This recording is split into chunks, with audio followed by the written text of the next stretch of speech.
नमस्कार, NDTV India में आपका स्वागत है। मैं हूं मनोजन भारती और इस ओलंपिक के विशेष बुलेटिन में आपका स्वागत है। सबसे पहली खबर की बात करते हैं। विनेश फोगाट के मामले पर सुनवाई होने वाली है। सिल्वर मेडल की मांग को लेकर के उन्होंने अपील की है और अपील पर आज ही सुनवाई अब थोड़ी देर में होने वाली है। सीधे हम जो है विमल मोहन के पास चलते हैं। विमल, बताइए विनेश के मामले में क्या अपडेट है? देखिए, अब से थोड़ी देर में सुनवाई होने वाली है और मैं इस वक्त बिल्कुल ट्रिब्यूनल दे पेरिस जो है, पेरिस का जो ट्रिब्यूनल है, आपको ये बिल्डिंग में दिखाऊं तो इस बिल्डिंग में फैसला होने वाला है, जहाँ पे अनाबिल है, ऑनरेबल जो जज है, सिंगल जज बेंच है ये। और उनकी इसमें सुनवाई होगी। यहाँ पे भारत से जो दो एमिकस क्यूरी है, विदुषपत सिंघानिया काफी केसेस लड़ते हैं कैस का, और हरीश साल्वे जाना माना नाम है, वो इस केस पे यहाँ पे सुनवाई होगी। और जो ये कोर्ट है, ये बेसिकली यहाँ पे 29वें फ्लोर पे, 29th फ्लोर पे अगर आपको दिखाऊं तो ये 29वें फ्लोर पे एडहॉक पैनल बैठेगा कैस का। कैस मतलब court of arbitration of sports, मतलब खेलों के मसले जितने होते हैं उसका सुप्रीम कोर्ट। तो यहाँ पे आखिरी सुनवाई होती है। और जब भी ओलंपिक्स होता है तो इस तरह के कोर्ट में एक एडहॉक पैनल बिठाया जाता है, एडहॉक बॉडी बिठाई जाती है इसकी। यहाँ भी बैठी है, 11 अगस्त तक वो बैठी है। तो ये फैसला जो है, अमूमन ये कोशिश की जाती है कि 11 ओलंपिक्स के दौरान ही दे दिया जाए। हो सकता है आज ही फैसला आ जाए, हो सकता है थोड़ा टाइम लगे। लेकिन मेरी जो लॉयर सबसे बातचीत हुई है, उन्होंने कहा कि उनके पास एविडेंसेस हैं, प्रेसिडेंस है इस तरह के केसेस के, इसलिए उनको उम्मीद लग रही है कि वो अच्छा केस लड़ेंगे। वैसे वकील इस तरह से बात करते हैं, लेकिन ये जरूर है कि वो प्रेसिडेंट और एविडेंसेस की बातचीत कर रहे हैं, उनका अपना एक केस है। तो विनेश फोगाट की यहाँ पे सुनवाई होगी। और अगर हमें एक और सिल्वर है तो इसी बिल्डिंग से उम्मीद की जा सकती है कि भारत को एक और सिल्वर मेडल मिलेगा। क्या कुछ होता है वो हम आपको अपडेट बताते रहेंगे, लेकिन फिलहाल ये मसला दिलचस्प हो गया है। बड़े बड़े लॉयर इसमें घुसे हैं, आईओए, भारतीय ओलंपिक संघ इसमें घुसा है। तो ये इस तरह की जो बातें हैं, यहाँ पे इस कोर्ट से आपको खबर आने की उम्मीद है। और फिलहाल मसला कैस में है। कैस में आपको ये भी बता दूं कि इस दौरान जो कुछ मसले आए हैं वो रिजेक्ट भी किए गए हैं। तो ऐसा केवल ये उम्मीद नहीं होनी चाहिए कि हमको मिलेगा ही, लेकिन ये हमारा केस जो है अच्छे से लड़ा जाएगा, इसकी जरूर उम्मीद की जा सकती है। विमल, सारा देश यही जानना चाहता है कि कितनी उम्मीद की जा सकती है, क्योंकि सबसे पहली जीत तो ये मानी जाए कि केस हमारा एडमिट हुआ है, हमारी अपील को स्वीकार किया गया, उस पर सुनवाई हो रही है। हरीश साल्वे जैसे वकील के का नाम आ रहा है और बाकी वकीलों के नाम आपने बताए। तो क्या देश जो है एक उम्मीद में बंधा हुआ है, उसको आप उस उम्मीद पर कितने हम कायम रहें? देखिए, दो बातें हैं इसमें। पहली बात तो ये है कि हमारा कोर्स जो केस है वो रजिस्टर हुआ है, और जो लॉ बना है उसमें थोड़ा प्रॉब्लम है। जैसे पहले दिन आपका वेट लिया और उसके आधार पे आपने वेट लड़ा, जो लड़ाई लड़ी उसमें आप सक्सेसफुल थे। मान लीजिए आपको डोप तो है नहीं, ये डोपिंग का केस तो है नहीं, आपके वेट का केस है, आप उस वेट से लड़े, आपको जहां तक सक्सेसफुल हुए। अगर आप सक्सेसफुल नहीं होते तो आप ऐसे ही आगे नहीं जाते। तो वो एक बहुत बड़ा आधार है। दूसरी बात है कि जो दूसरे दिन का जो नियम बना है, तो जो नियम है उसमें भी कहीं पे ग्रे एरिया है। तो विमल के नेटवर्क की समस्या हो रही है। विमल से हम फिर जुड़ेंगे प्रोग्राम में आगे, जब हम और भी चर्चा करेंगे, जब हम इस बात पे चर्चा करेंगे कि पेरिस ओलंपिक में भारत अब तक कोई स्वर्ण पदक जीतने में कामयाब नहीं हुआ है। पिछले ओलंपिक की तुलना में कुल मेडल की संख्या भी कम रहने की उम्मीद है। पिछले बार हमें 7 मेडल मिले थे और इस बार जो है वो उतने मेडल भी नहीं मिल पाए हैं, और इसलिए विनेश फोगाट के सिल्वर मेडल पे सारा कुछ जो है उस पर भी निर्भर कर रहा है कि ये क्या यहाँ पर फैसला सुनाया जाता है। तो अब हम सीधे चलते हैं। आदिर सुमेरवाला जो है हमारे साथ जुड़ गए हैं। तो सबसे पहले अब मैं सर आपसे यही जानना चाहता हूं कि नीरज के बारे में लेकर के आपकी पहली प्रतिक्रिया क्या है? हम ये देख रहे हैं कि जो हमारी परफॉर्मेंस है, ये दिखा रही है जैसे हमारे पास अभी तक 5 मेडल हुए आ गए हैं, और 6 फोर्थ प्लेस है। तो यही दिखाता है कि जो प्रोग्रेस हो रहा है, अच्छा प्रोग्रेस हो रहा है और हम प्रोग्रेस की तरफ बढ़ रहे हैं। और यदि हम अपनी सिस्टम प्रोसेसेस ठीक करेंगे तो यही रास्ते से हम आगे पहुंच पाएंगे और आगे बढ़ के ज्यादा मेडल ला सकते हैं। तो आपने कहा कि यही रास्ता है। मैं आपको बता दूं कि आदिल सुमेरवाला जो हैं वो अध्यक्ष हैं एथलेटिक संघ के। हमें निराशा तो जरूर हुई है कि गोल्ड की उम्मीद हम कर रहे थे नीरज से, लेकिन गोल्ड मिल नहीं पाया है। हालांकि ऐसा बहुत लोग ये भले इसे चूक मानते हैं, लेकिन इसे चूक नहीं माननी चाहिए। फिर भी एक बात जो अपने देश में हो रही है, इस पर आप क्या कहेंगे? मुझे नहीं समझ में आता है कि आप लोग डिसअपॉइंटेड क्यों है। नीरज ने जो टोक्यो में परफॉर्मेंस किया था और गोल्ड मेडल आया था, उससे भी 2 मीटर ज्यादा नीरज ने परफॉर्मेंस किया। ये फील्ड इतना स्ट्रांग फील्ड था कि 5 लोग यहाँ आने से पहले 5 लोगों ने 90 मीटर से ऊपर किया था। नीरज ने आज तक कभी 90 मीटर नहीं किया है।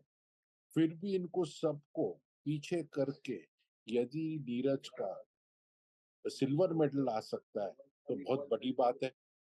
आप ये समझ क्यों नहीं पा रहे हैं कॉन्टेक्स्ट में कि एक ओलंपिक गेम कॉन्टेक्स्ट में देखा जाता है। जैसे कि जो परफॉर्मेंस नीरज का था गोल्ड मेडल का, 6 लोगों ने उससे अच्छा परफॉर्मेंस किया है यहाँ फाइनल में। तो ये आप कॉन्टेक्स्ट में समझिए कि ये बहुत ही अच्छा परफॉर्मेंस है। नीरज इंजर्ड था, इसके बाद उसकी रिकवरी हुई है उसके बाद, और फिर भी उसने सीजन बेस्ट परफॉर्मेंस किया है 89-45। मुझे नहीं समझ में आता कि लोग क्यों डिसअपॉइंटेड है। नहीं, आपकी बात सही है सर, लेकिन पिछली बार गोल्ड मिला था, इसलिए इस बार भी उम्मीद कर रहे थे। खैर चलिए, नीरज की बात नहीं करते हैं, लेकिन हॉकी की बात करते हैं। हॉकी में भी पिछले बार ब्रॉन्ज मिला था, इस बार भी ब्रॉन्ज मिला था। इन इन खेलों की बात तो करनी पड़ेगी सर।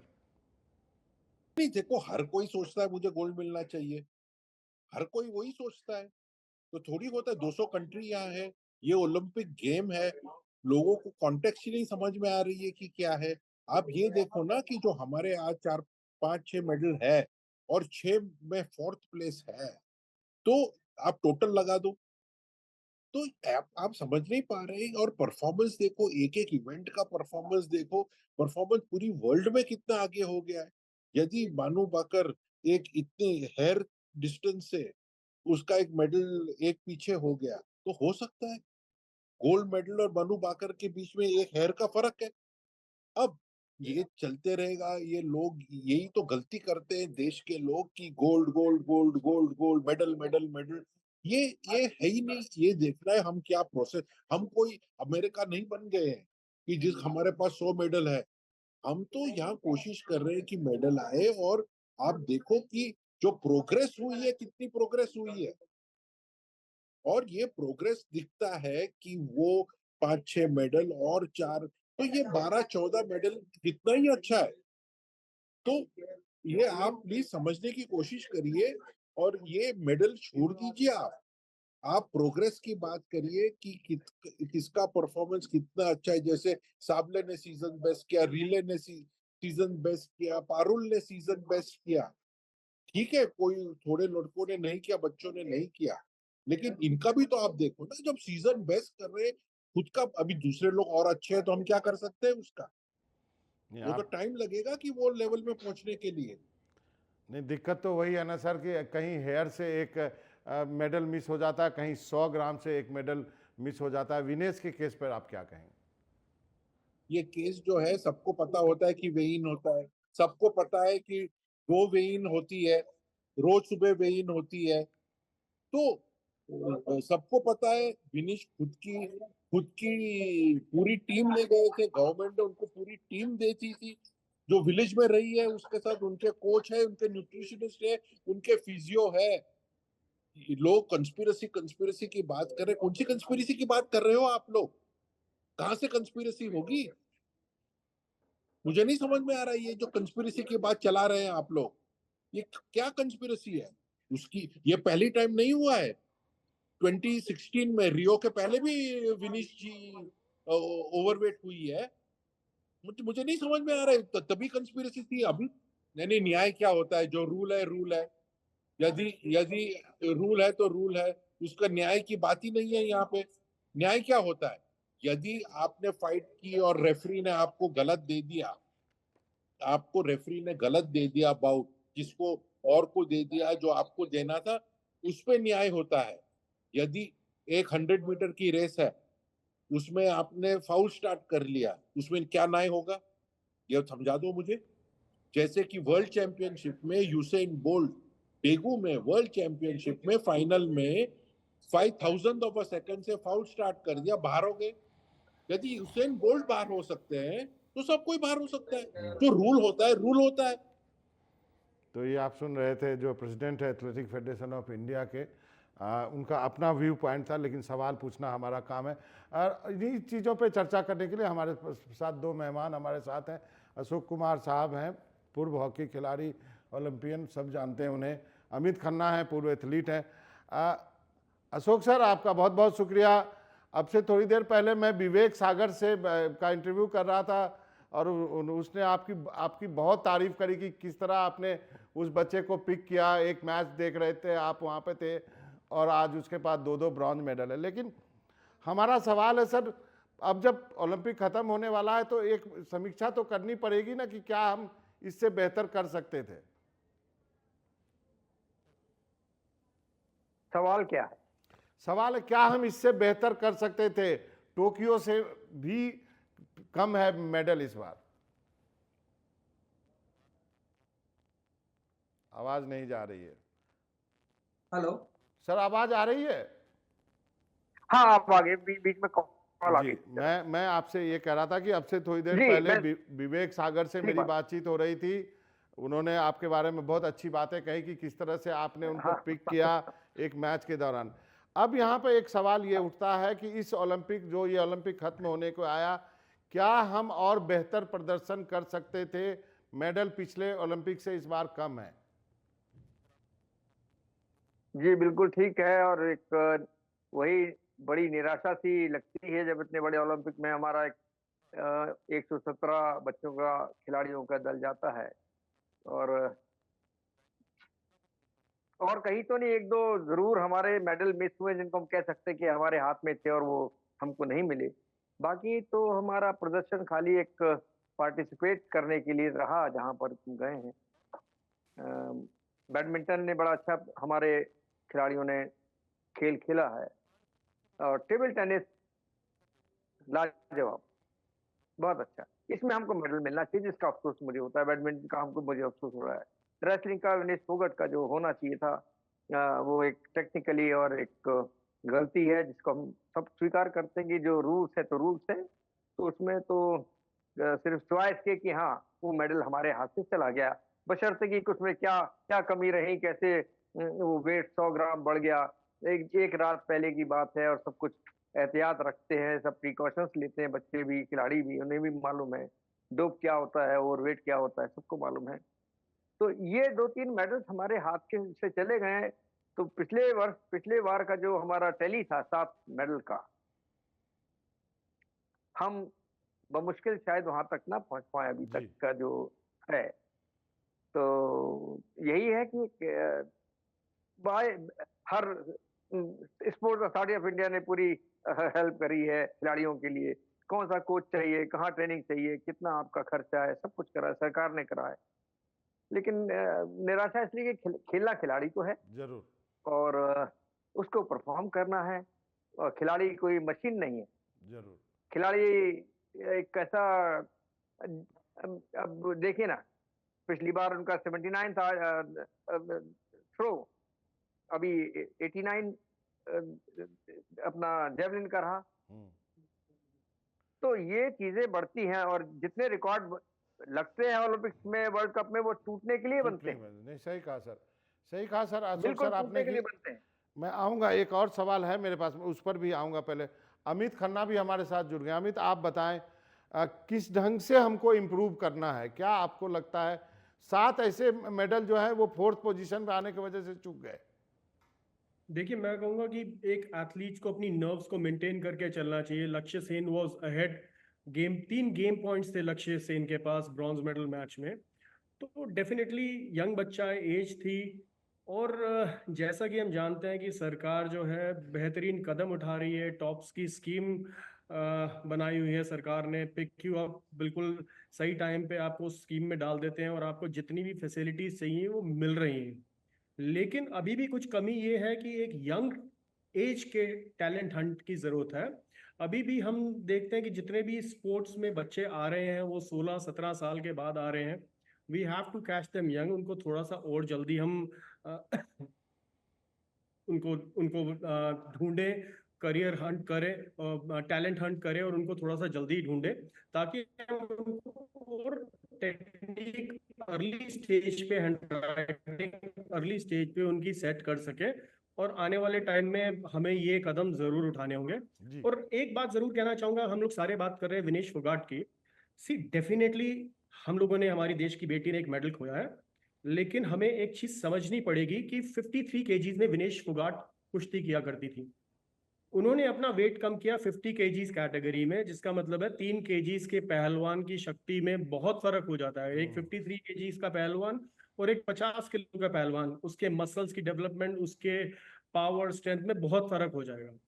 जिस रात पहले फाइनल बाउट से पहले Vinesh Phogat 2.7 KGs weight excess था रात को। जी तो आप समझिए 2.7 केजीज वेट का मतलब है 52.7 केजीज वेट था उनका। इसका मतलब है उस समय पे वो एक नेक्स्ट कैटेगरी की पहलवान थी हुई पड़ी थी।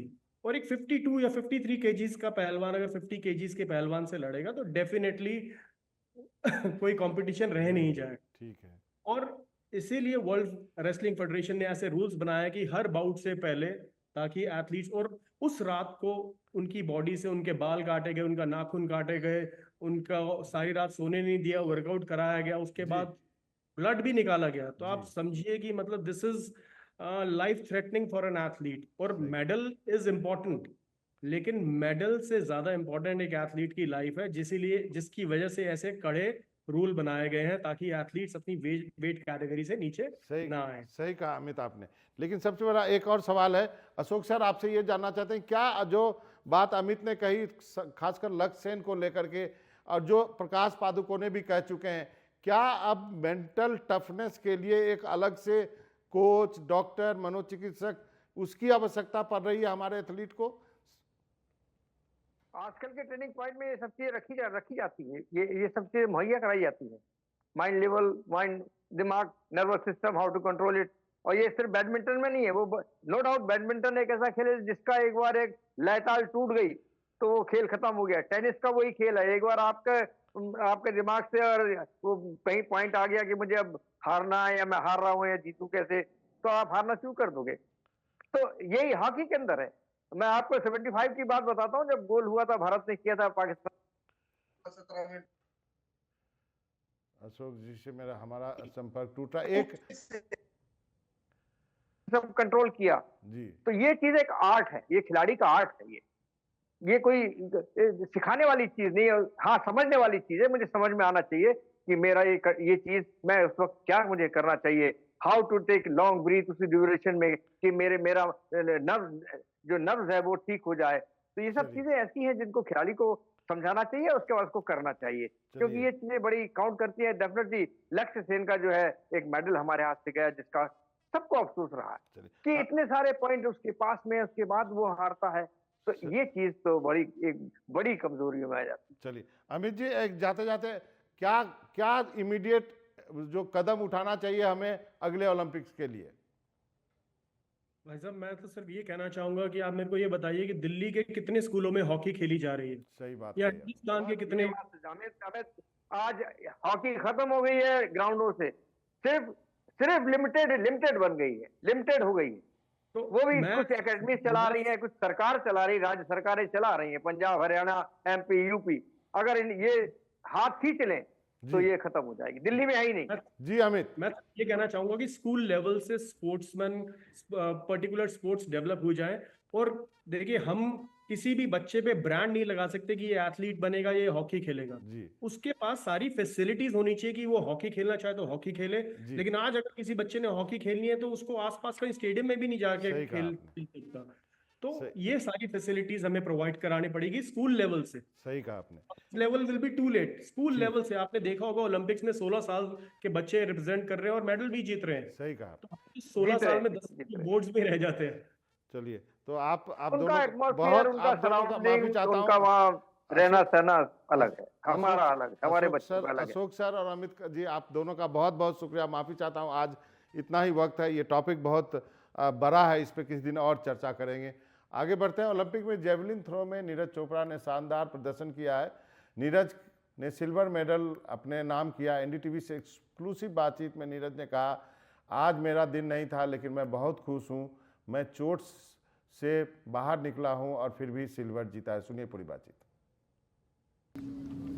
तो नीरज चोपड़ा ने जो कुछ किया है वो भी एक अलग तरह का इतिहास है। बहुत सारे फैंस जो हैं उसको अलग नज़रिए से देखते हैं कि गोल्ड विश्वा, लेकिन जो स्पोर्ट्स सर्किट में वो जानते हैं कि कितनी बड़ी कामयाबी है। भारतीय खेलों के इतिहास में पहली बार हुआ है।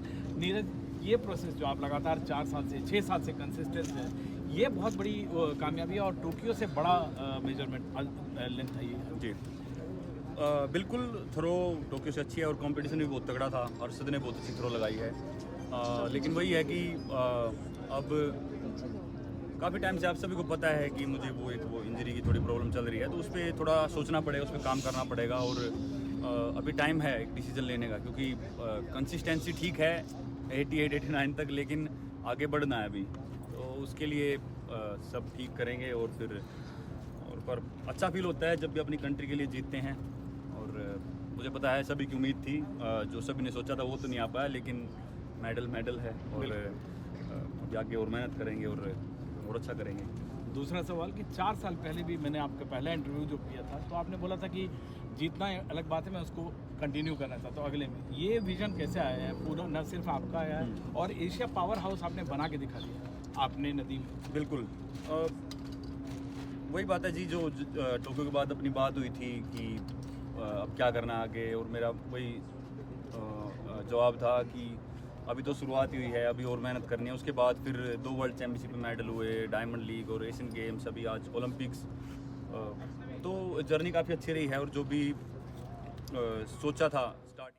तो आप नीरज को सुन रहे थे। जर्नी काफ़ी अच्छी रही, इंजरी की बात की और लेकिन अशरफ की भी बात की। तो नदीम अशरफ ने गोल्ड मेडल जीता है, उनके परिवार से बातचीत की इंडिपेंडेंट उर्दू ने, वो भी सुनाते हैं आपको। इंडिपेंडेंट उर्दू से मैं हूं अरशद चौधरी। मैं इस वक्त जो रात ओलंपिक्स में अरशद नदीम ने रिकॉर्ड कायम किया है उनके घर पर मौजूद हूं। उनके घर में इस वक्त जो है वो अजीज़ो अकारब और अहले इलाका जो है वो मुबारकबाद देने के लिए आ रहे हैं। यहाँ पर ये आप देख सकते हैं कि घर में मिठाइयाँ तकसीम हो रही हैं और उनके अजीज़ रिश्तेदार सब यहाँ पर मौजूद हैं और उनकी वालदा और भाइयों को जो है वो मुबारकबाद दी जा रही है। उनकी वालदा इस वक्त यहाँ पर मौजूद हैं, हम उनसे बात करते हैं। जी बताइएगा कि अपने बेटे की कामयाबी की खुशी में क्या महसूस कर रही हैं? रात को आपने उनको मुकाबला करते हुए देखा? अस्सलाम वालेकुम। मैं आधे बेटे अल्लाह ताला की बहुत शुक्रगुजार हूँ और मैं पूरे मुल्क की भी शुक्रगुजार हूँ और पूरे गांव की भी शुक्रगुजार हूँ, पूरे पाकिस्तान की भी मैं शुक्रगुजार हूँ। और मेरे बेटे के लिए इन्होंने दुआएं की और मेरे बेटे ने माशाल्लाह पाकिस्तान का मेडल जीता और मेडल जीत के पाकिस्तान का नाम रोशन किया। तो हमने आपको नीरज की भी बात सुनाई और अशरफ के मम्मी से भी की भी बात सुनाई। नदीम अशरफ जो है वो बहुत नीचे से ऊपर आए हैं, गरीबी से, ईंट के भट्टे में काम किया करते थे, ऐसा कहा जाता है उनके बारे में। खैर, इस बुलेटिन में इतना ही, लेकिन हेडलाइंस का वक्त आ गया।